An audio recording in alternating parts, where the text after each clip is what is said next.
Hi, it's David Worrell, your CFO, and I'm going to walk you through my brand new loan forgiveness calculator for those companies that have received PPP loan money and would like to keep it. That's me. I'd like to keep all of my PPP loan money, and I hope you will too. And to do that, what you need to do is download this calculator from my website and watch this video. Follow along as I walk you through this step by step. So it's really easy. PPP loans are 100% forgivable if you follow the rules. I'm going to explain those rules to you now. It's really not hard, and I invite you to send questions to me. If you get through this and still have questions, please let me know. Okay, so first I want you to get in the right frame of mind to remember how you applied for this loan. So if you had $400,000 per month payroll for 2.5 months, you applied for and received $1 million, right? That's the example we're going to be using today. So remember what your example is and keep that in mind as we walk through here. And then knowing that you received $1 million, we want to think about the guidelines for how Congress wants us to spend this money. They want us to spend 75% on payroll and benefits, at least 75%, and they're allowing us to spend the other 25% on mortgage interest, rent, and utilities. So keep that in mind. Those are the targets, not necessarily what you're going to do, but those are the targets for us. Now, all we have to do is ask ourselves 3 or 4 questions. Are you spending enough of the money on qualified expenses? Are you employing enough people? Are you paying those people enough each on an individual person-by-person basis? And then if there's any problems with those last 2 questions, have you fixed those problems by June 30th?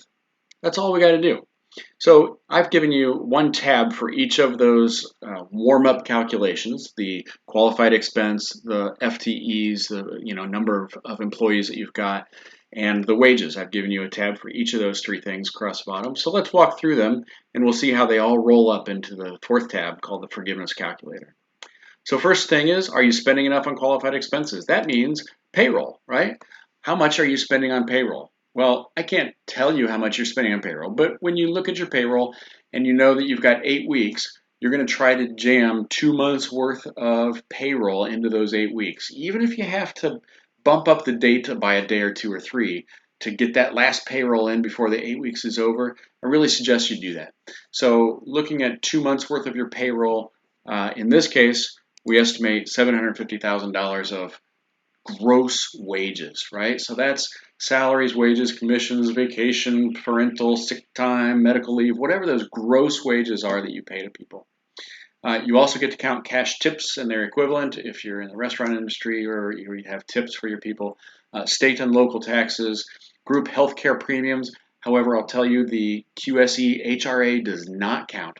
So for example, my business uses a QSE HRA. That's a qualified small employer health reimbursement account. I cannot claim the $400 to $800 per employee that I spend on health insurance under the PPP plan. So be careful with that one. I just learned that myself. You can, however, claim most other group healthcare premiums and all retirement benefits. So the amount that the company pays into employee retirement plans and the amount that the company pays for employee health insurance plus the gross wages is generally all included. Okay, and you can list those out and it adds it up for you. Also, qualifying expenses do include rent and utilities and some other things, so capture those. If you have rent, make sure that your lease is dated prior to February 15th. They don't want anybody entering a new lease using the PPP money to grow their business into new offices. They're looking to simply support an existing office that you've got. Utilities, I think that includes cell phones. Cell phone reimbursement to your employees might include, of course, it includes internet expenses, gas, water, electricity, whatever it is that you pay for utilities. Mortgage interest, if maybe you're not in a rented office, maybe you own the building, but if the business is paying interest on a mortgage note during the 2-month period or the 8-week period during the PPP program, then you can claim your mortgage interest. And most people agree, although it's not entirely clear, that you will also be able to claim the interest on other debt for personal property. So that means if you borrowed money to buy a fleet of cars or a machine in the back or anything that operationally helps you run the business, then we believe you're likely to be able to claim the interest on that. So put it in there for now. All right, that gives you $885,000 of payroll, $35,000 of other expenses for a total of $920,800. Now that's less than the total that you borrowed, which is okay. You're going to leave some money on the table there, and we'll get to that. So that's payroll, right? Are you spending enough on qualified expenses? The next one is, are you employing enough people, and do you have enough FTEs is how we measure that. So FTEs is a concept that's used in a lot of places, especially in government. They have a definition of full-time equivalent employees, and that means that if anybody works at least 30 hours a week, they're considered one full-time employee. If they work less than 30 hours a week, they're a fraction of an FTE, a fractional employee, if you will, but you divide their weekly hours by 40. I know that seems a little strange. We've done the math for you here. Here's just a quick example. If Suzanne works 30 hours a week, she's one FTE.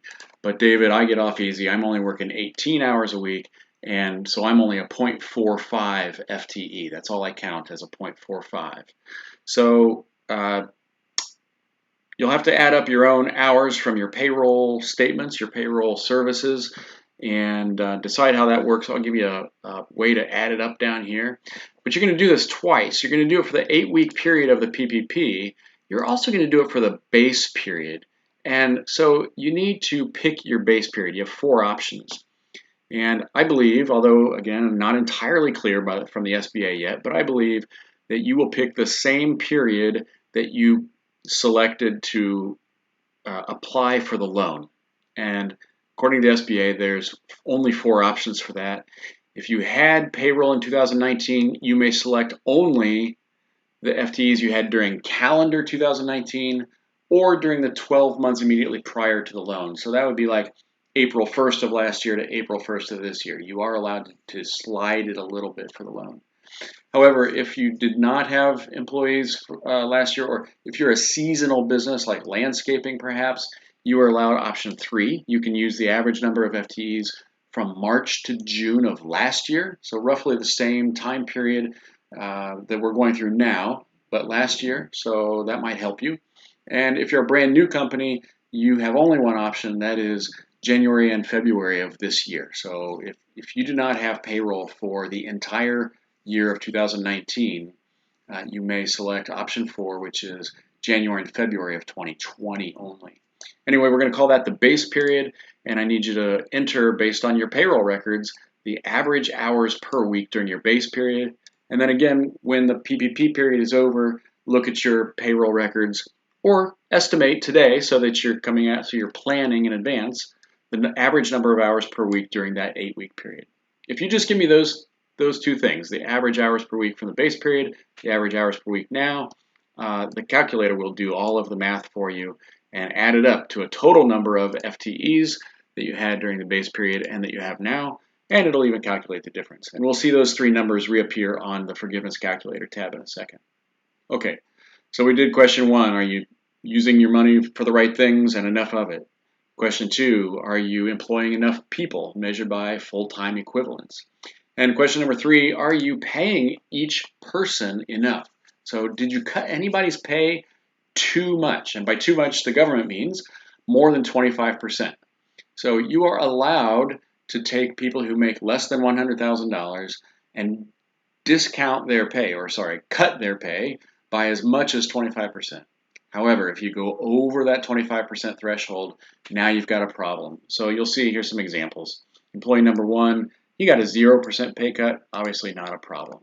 Employee number 2, we took him from 85 to 80. That was just a 5 or 6% pay cut, still not a problem. In fact, employee number 3 went from 50 to 40, not a problem because that's only a 20% cut. But employee 4, we took him from 50,000 to 35,000. That's a 30% pay cut, so that's a problem. We reduced his pay by $5,384 just during this 8-week period. And by doing that, we went over the 25% cap by $384. So $384 of that 5,000 plus is non-forgivable loan money, right? We short paid that employee number 4, so the government is not going to let us cover the amount of the short pay, or $384. So we did that math for you on several of these employees. Some good examples here, some people who are not a problem, some people who are a problem. The total amount that is a shortfall for individual by individual wages is $11,346. You're going to see that number come back up on the forgiveness calculator also. So let's go there now. We've answered all the tough questions already. What are you spending it on? Do you have enough headcount? And now, are you paying enough wages? And we know that we've got problems, so let's look at how big those problems are. So tab number 4 of the calculator is just an overview. You've already done all the hard work. Here it is, put back in front of you in a way that you can see what your penalties actually are. So we knew that we left $79,000 on the table, right? We had $1 million loan.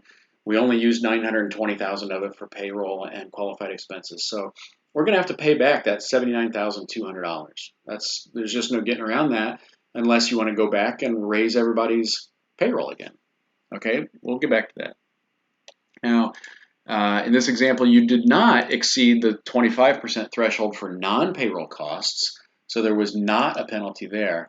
But if you were to go back and change that rent expense to $235,000, you'd see that the calculator calculates a little penalty for you based on exceeding the 25% of total forgivable loan value for non-payroll costs. Okay, so we know we left $79,000 on the table. Let's scroll down a little and go to step 2 about how many people we employ. And we saw that we were 26% short. So we started the base period with 7.3 employees. We now have 5.3 employees. We're 26% short on the number of FTEs. So forget about salary and wages and hourly rates and all that kind of stuff. Just the hours that they work. Are they full-time equivalent employees or not? And we had 26% fewer full-time employees or full-time equivalents than during our base period. So that's a problem. We actually get this kind of double whammy. Not only did we not spend the money on their payroll, but now we get a double whammy and we get a $244,000 penalty for cutting our headcount. Remember, this whole program is about keeping people employed, and not just keeping them employed, but keeping those people with your company so that it's easier for your company to rebound and to come back and keep working when this is over. And to do that, you're going to have to keep those relationships with employees. So for the forgiveness purposes, they're not going to pay you for cutting your staff. In this case, you cut your staff 26%, so you owe 26% of the forgivable portion above back to the government. You can repay that all at once, or you can repay that as a loan. We'll get to that in a second. But that's your penalty, $244,000. Okay, there was one more penalty. Did you cut anyone's pay by too much? Remember we said we cut some people's pay by as much as 50 or 60%, and that gave us an $11,300 penalty. So this number comes directly from that other tab, $11,000 penalty from reducing wages too much.